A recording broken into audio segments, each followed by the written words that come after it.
আসসালামু আলাইকুম। প্রিয় দর্শক, অন্য মঞ্চের আলাপ চাইতায় আপনাদের সকলকে আমন্ত্রণ জানাচ্ছি।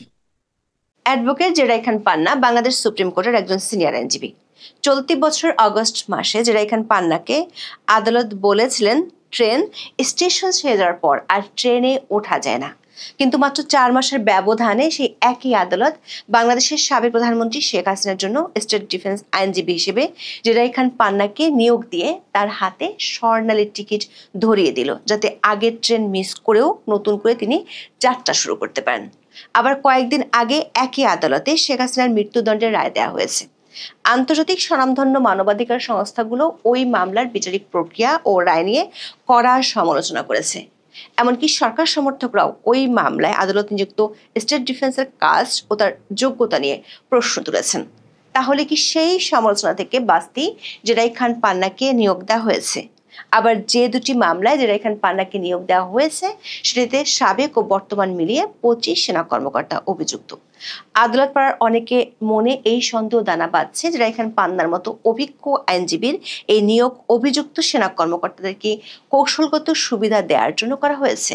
তবে পান্নার নিয়োগের খবরে বাংলাদেশের বাঘা বাঘা মিডিয়াতে শিরোনাম হয়েছে শেখ হাসিনার আইনজীবী হলেন জেরাই খান পান্না। মিডিয়া যাকে শেখ হাসিনার আইনজীবী বলছে, আইনত তিনি কি আসলেই শেখ হাসিনার আইনজীবী? তার কি আদৌ শেখ হাসিনার আইনজীবী হওয়ার সুযোগ আছে? বিস্তারিত জানতে চলুন যাওয়া যাক বিশ্লেষণ অনুযায়ী। বাংলাদেশের আন্তর্জাতিক অপরাধ ট্রাইব্যুনাল বা আইসিটি এমন একটি বিশেষ আইন যেটি বিশ্বের ইতিহাসের অন্যতম প্রথম রাষ্ট্রীয় যুদ্ধাপরাধ সংক্রান্ত আইন। এই আইনটিতে 1971 সালে বাংলাদেশের স্বাধীনতা যুদ্ধের সময় সংঘটিত গণহত্যা, মানবতা বিরোধী অপরাধ এবং যুদ্ধাপরাধে অভিযুক্ত ব্যক্তিদের বিচার ও শাস্তি প্রদানের আইনি কাঠামো দেয়া আছে। তবে 1973 সালে প্রণীত এই আইনটিকে অধ্যাদেশের মাধ্যমে সংশোধন করে বর্তমান অন্তর্বর্তী সরকার জুলাই হত্যাকাণ্ড সহ বিগত সরকারের আমলে সংঘটিত বেশ কিছু অপরাধের বিচার করছে এই আদালতে। এই আদালতে যখন একজন আসামি পলাতক থাকেন তখন তার অনুপস্থিতিতে বিচার করার বিধান রয়েছে এই আইনে। আইনটির 10 ক ধারায় ট্রাইব্যুনালকে একটি ক্ষমতা দিয়েছে, সেটি হলো যদি আসামি আত্মগোপন করেন বা তাকে বিচার কার্যের জন্য উপস্থিত করা না যায় তাহলে ট্রাইব্যুনাল তার অনুপস্থিতিতে বিচার কার্য পরিচালনা করতে পারবে। আইনি দিক থেকে এই বিধানটি কার্যকর করার প্রধান উদ্দেশ্য হলো ন্যায় বিচারের প্রক্রিয়াকে আন্তর্জাতিক মানদণ্ডের সাথে সঙ্গতি রেখে চালু রাখা। অনুপস্থিতিতে বিচার চালু রাখার প্রধান পূর্ব শর্তই হলো আসামির পক্ষে আইনি প্রতিনিধিত্ব নিশ্চিত করা, যা আইনি প্রক্রিয়াকে আন্তর্জাতিকভাবে বৈধতা দেয়। দর্শক, এটি আদালতের নিরপেক্ষতা ও ফেয়ার ট্রায়াল মানদণ্ড নিশ্চিত করার একটি কৌশলগত পদক্ষেপ বলে মনে করেন আইনজীবীরা। পলাতক আসামির পক্ষে আইনজীবী নিয়োগের আইনি ভিত্তি হলো আন্তর্জাতিক অপরাধ ট্রাইব্যুনাল আইনের 12 নম্বর ধারা, যাকে বলা হয় প্রভিশন অব ডিফেন্স কাউন্সিল। এই ধারায় বলা হয়েছে, আসামি যদি আইনজীবী দ্বারা প্রতিনিধিত্ব না করেন তবে মামলাটির যে কোনো পর্যায়ে ট্রাইব্যুনাল সরকারের খরচে সেই আসামির জন্য স্টেট ডিফেন্স বা আইনজীবী নিয়োগের নির্দেশ দিতে পারেন। এই ক্ষমতাটি আদালতের বিবেচনামূলক ক্ষমতা বা ট্রাইব্যুনাল মে। জেরাই খান পান্নাকে নিয়োগ দেওয়ার ক্ষেত্রে আদালত সেই বিবেচনামূলক ক্ষমতা প্রয়োগ করেছে, তাই আইনগত দিক থেকে এই নিয়োগটি সম্পূর্ণ বৈধ। আইনজীবী পান্না তার আবেদনে উল্লেখ করেছেন, সাবেক প্রধানমন্ত্রী শেখ হাসিনা পলাতক এবং এ নিয়ে সংবাদ মাধ্যমে প্রচার হয়েছে শেখ হাসিনার সাথে অ্যাডভোকেট পান্নার কোনো যোগাযোগ হয়নি। তাই এই প্রশ্ন ওঠা স্বাভাবিক, মক্কেলের সাথে যোগাযোগ না করে কি কেউ তার পক্ষে লড়ার আবেদন করতে পারেন? আইনি যুক্তি হলো হ্যাঁ পারেন, বিশেষত স্টেট ডিফেন্স হিসেবে পারেন। অ্যাডভোকেট পান্না এখানে শেখ হাসিনার ব্যক্তিগত আইনজীবী নন, মানে শেখ হাসিনা তার মক্কেল নয়, বরং অ্যাডভোকেট পান্না হলেন রাষ্ট্র নিযুক্ত আইনজীবী। তার দায়িত্ব শেখ হাসিনা বা আসামির ব্যক্তিগত স্বার্থ রক্ষা নয়, বরং আদালতের সামনে প্রসিকিউশনের আনার সাক্ষ্য প্রমাণকে আইনি প্রক্রিয়ার মাধ্যমে চ্যালেঞ্জ করা। এটি মক্কেলকে ছাড়া মক্কেলের পক্ষে লড়াই করার এক আইনি বাধ্যবাধকতা। দর্শক, আইনের এই বিধান অনুযায়ী অ্যাডভোকেট জেরাই খান পান্নাকে কখনোই শেখ হাসিনার আইনজীবী বলা যাবে না। অথচ বাংলাদেশের অনেক প্রভাবশালী গণমাধ্যম অবলীলায় শিরোনাম করেছে শেখ হাসিনার আইনজীবী হলেন জেরাই খান পান্না। ডেইলি স্টার এই শিরোনামটি পড়লে আপনার মনে হতে পারে শেখ হাসিনা বা তার পক্ষ থেকে জেরাই খান পান্নাকে আইনজীবী হিসেবে নিয়োগ দেওয়া হয়েছে, কিন্তু আইনগত দিক থেকে তাকে শেখ হাসিনার আইনজীবী বলার সুযোগ নেই। তিনি স্টেট ডিফেন্স কাউন্সিল, যার খরচ দেবে সরকার। দর্শক, শেখ হাসিনার পক্ষে স্টেট ডিফেন্স কাউন্সিল নিয়োগে এর আগে বেশ কয়েক প্রস্তুত তুগলকি কাণ্ড ঘটেছিল। যে আদালত জনাব পান্নাকে শেখ হাসিনার পক্ষে স্টেট ডিফেন্স কাউন্সিল নিয়োগ দিল, সেই আদালতে জুলাই আন্দোলনের সময় মানবতা বিরোধী অপরাধের মামলার 3টি অভিযোগে শেখ হাসিনাকে দোষী সাব্যস্ত করে গত 17 নভেম্বর একটি মামলার রায় ঘোষণা করে। এতে সাবেক প্রধানমন্ত্রীকে দেওয়া হয় মৃত্যুদণ্ড। ওই মামলায় শেখ হাসিনার পক্ষে রাষ্ট্রনিযুক্ত আইনজীবী হিসেবে প্রথমে অ্যাডভোকেট আমিনুল গনি টিটু নামের একজনকে নিয়োগ দেওয়া হয়। এরপর জানা যায় প্রায় 1 যুগ ধরে শেখ হাসিনার বিরুদ্ধে টিটু ছিল সোচ্চার অবস্থানে। 2024 সালের অগস্টে তিনি শেখ হাসিনার ফাঁসি চেয়ে ফেসবুকে পোস্ট দেন, অথচ সেই আইনজীবীকে সাবেক প্রধানমন্ত্রীর পক্ষে লড়তে বাছাই করে রাষ্ট্র। বিষয়টি নিয়ে তখন হাস্যরস তৈরি হলে 25শে জুন তাকে সরিয়ে দেয় ট্রাইব্যুনাল। এরপর নিয়োগ পাওয়া নতুন আইনজীবী আমির হোসেনকে নিয়েও বিতর্কের শেষ নেই। এ ধরনের গুরুত্বপূর্ণ মামলা লড়ার অভিজ্ঞতা নিয়েও উঠেছে প্রশ্ন। সাংবাদিক ডেভিড বার্গম্যানও অভিযোগ করে বলেন, আমির হোসেন রাষ্ট্রপক্ষের সঙ্গে সহযোগিতাপূর্ণ সম্পর্ক বজায় রেখে বিবাদী পক্ষে লড়ছেন। আমির হোসেন একই সঙ্গে সাবেক প্রধানমন্ত্রী এবং সাবেক স্বরাষ্ট্রমন্ত্রীর আইনজীবী হওয়ায় বড় ধরনের স্বার্থের সংঘাত তৈরি করেছে বলেও দাবি করেন বার্গম্যান। সবশেষ মামলার রায় ঘোষণার পর আমির হোসেন হাসি মুখে যেভাবে প্রতিক্রিয়া দেন তা নিয়ে শুরু হয় ব্যাপক ব্যঙ্গ বিদ্রুপ। দর্শক, ওই মামলায় শেখ হাসিনার পক্ষে লড়তে 12 আগস্ট আবেদন করেছিলেন সুপ্রিম কোর্টের জ্যেষ্ঠ আইনজীবী জেরাই খান পান্না। তবে সময় পার হয়ে যাওয়ার কথা বলে সে আবেদন নাকচ করে আদালত। ট্রাইব্যুনালের বিচারক বলেন, পলাতক আসামিদের পক্ষে রাষ্ট্র তো আইনজীবী নিয়োগ দিয়ে দিয়েছে, এখন তো আর সুযোগ নেই। ট্রেন স্টেশন ছেড়ে চলে গেলে আর কি ওঠার সুযোগ থাকে?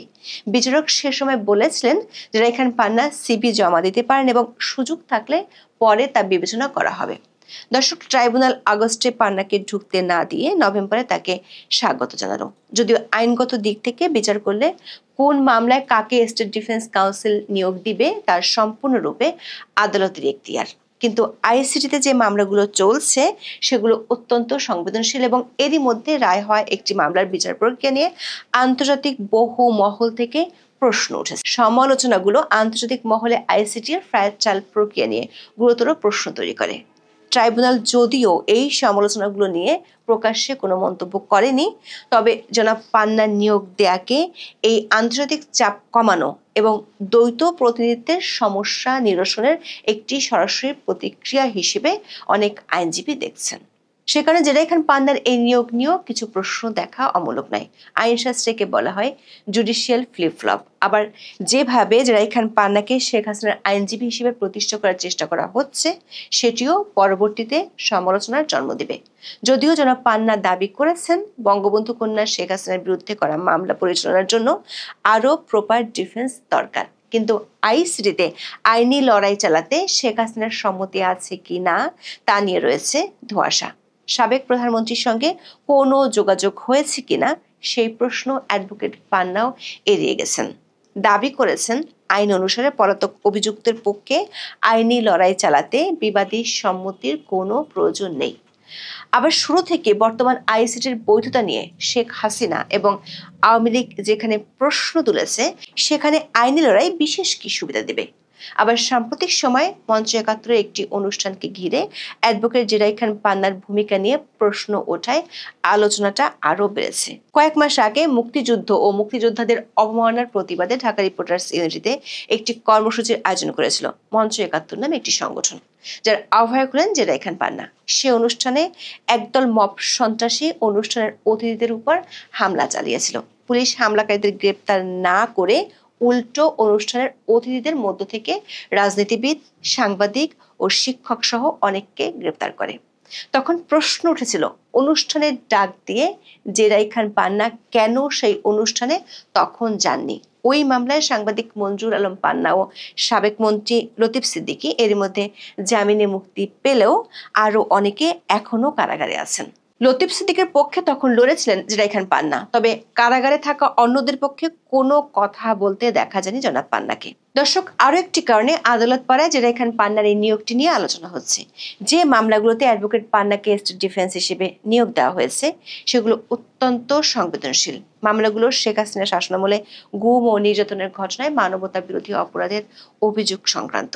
সবচেয়ে গুরুত্বপূর্ণ বিষয় হলো এই মামলায় শেখ হাসিনা সহ উচ্চ পদস্থ সেনাবাহিনীর কর্মকর্তারাও আসামি। সাবেক ও বর্তমান মিলিয়ে আছেন 25 জন। সামরিক কর্মকর্তারা জড়িত থাকায় এই মামলার সংবেদনশীলতা বহু গুণ বেড়ে যায়। প্রশ্ন উঠেছে, এই দুই মামলার স্পর্শকাতরতার মাত্রা বিবেচনা করে কি শেখ হাসিনার পক্ষে রাষ্ট্রের আইনজীবী হিসেবে নিয়োগ পেলেন সুপরিচিত আইনজীবী জেরা খান পান্না। আগের মামলার রায় নিয়ে দেশে বিদেশে নানা বিতর্ক এবং সমালোচনার প্রেক্ষাপটে কি এসেছে এমন ছাড় এই ঘটনাকে সরকারের ভাবমূর্তি উন্নয়নের চেষ্টা হিসেবেও দেখছেন অনেকে। আন্তর্জাতিক মহলে ট্রায়াল ইন অ্যাবসেন্সিয়া যেন একতরফা বিচার হিসেবে সমালোচনা না হয় তা নিশ্চিত করার জন্যই এই নিয়োগ। পান্নার আবেদন সেই আইনি বাধ্যবাধকতার অংশ, মক্কেলের নির্দেশের অংশ নয়। বিশেষ করে আগের মামলায় মৃত্যুদণ্ডের রায়ের পর নতুন মামলাগুলোর রায়ের বিশেষ কোনো তাৎপর্য শেখ হাসিনার ক্ষেত্রে নেই। ভারতে থাকায় তার পক্ষে 30 দিনের মধ্যে আপিল করার কোনো প্রশ্নই উঠছে না। ফলে আইসিটিতে পরবর্তী মামলাগুলো শেখ হাসিনার জন্য অনেকটাই গুরুত্বহীন হয়ে পড়েছে। এমন অবস্থায় তিনি যদি বাকি সব মামলাতে খালাসও পান তাহলেও এর কোনো আইনি গুরুত্ব নেই। তবে কেউ কেউ আইনজীবী পান্না নিয়োগের বিশেষ ধরনের তাৎপর্য দেখছেন। বিশেষ করে আগের মামলার শুনানিতে যেসব বিতর্ক উঠেছে তা এবার ততটা আনচ্যালেঞ্জ থাকার সুযোগ নেই। একই সঙ্গে ভবিষ্যতের আইনি পথরেখায় এ দুটি মামলার শুনানি যোগ করতে পারে নতুন মাত্রা। আবার সেনা কর্মকর্তারা আসামি হয় মামলা দুটির গতি প্রকৃতি নিয়ে রয়েছে নানান কৌতূহল। এখন এ পর্যন্ত। সবাই ভালো থাকুন, সুস্থ থাকুন, নিরাপদে থাকুন। দেখা হবে আগামী